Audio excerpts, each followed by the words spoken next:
fait ceci. Il est allé, il a dit, qu'est-ce qu'ils ont fait?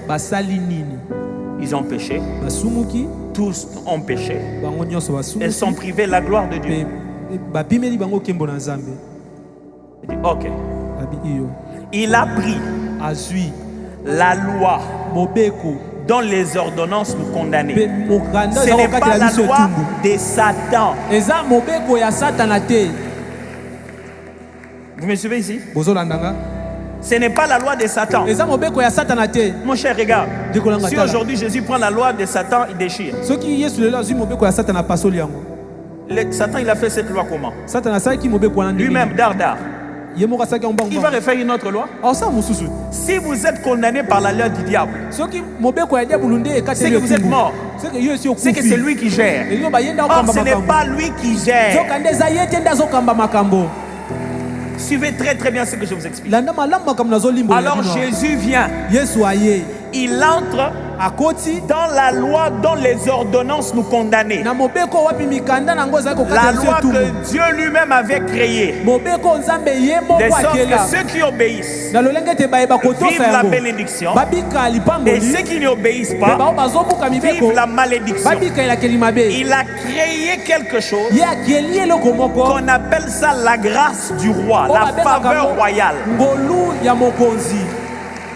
Il a ouvert une brèche pour que chaque fois que le roi le veut, il puisse accorder faveur à quiconque est prisonnier.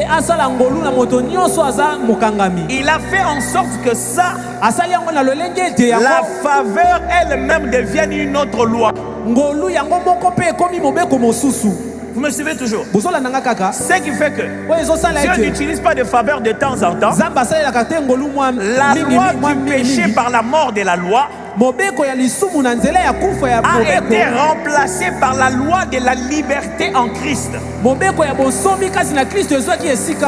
Ce qui fait que ça a créé un droit pour nous. Que je peux dire à Dieu, pardonne-moi, parce que j'ai le droit d'être pardonné à cause de mes péchés.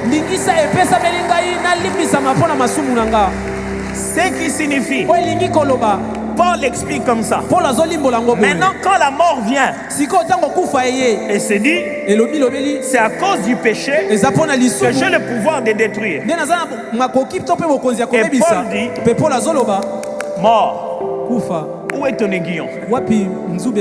Quelle est la chose qui faisait ta force? Dis au diable, aux sorciers de la famille, que le procès n'aura pas lieu. Ça a déjà été gagné à la croix de Golgotha.